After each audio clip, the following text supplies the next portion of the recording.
students, so today we will discuss about sources of Muslim law. Basically ना sources of Muslim law को दो पार्टों में divide किया जा सकती है। एक तो है प्राइमरी सोर्सेस और एक है सेकेंडरी सोर्सेस। और प्राइमरी सोर्सेस के अंदर है कुरान, सुन्ना, इजमा, कियास। और सेकेंडरी सोर्स का अंदर में है custom, judicial decision and legislation. तो अब आ जाती हूँ प्राइमरी सोर्स के अंदर, ठीक है।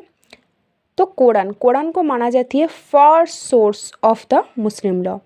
और the term Quran is derived from the Arabic word कुरा, which signifies the reading or that which ought to be read, and it is the first source in point of time because before Quran there was no Islamic society as it exists today. और सुन्ना क्या है? सुन्ना को ना profit tradition भी कहा जाती है।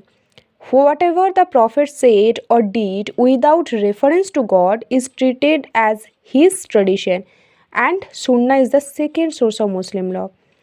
एक्चुअली प्रॉफिट ने जितने भी बातें किया है कुरान में, वो माना जाती है कि वो सारी की सारी बात गॉड की थी, ऑलमाइटी की थी। ऑलमाइटी की वर्ड है जो कि प्रॉफिट का भाया आया है।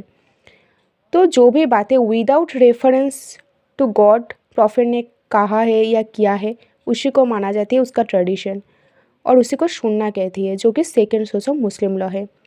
इजमा जो कि अनएनिमस डिसीजन ऑफ जूरिस्ट होती है।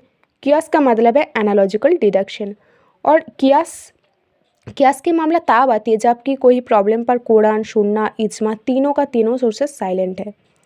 सेकेंडरी सोर्सेस में है कस्टम को तो आपको पता ही है कि बहुत दिन से ऐसा कुछ क्या बोलूँ मैं, ऐसा कुछ रूल फॉलो करके आई हो, तो वो भी एक माना जाती है सोर्सेस। जुडिशियल डिसीजन जो कि प्रेसिडेंट या लेजिस्लेशन।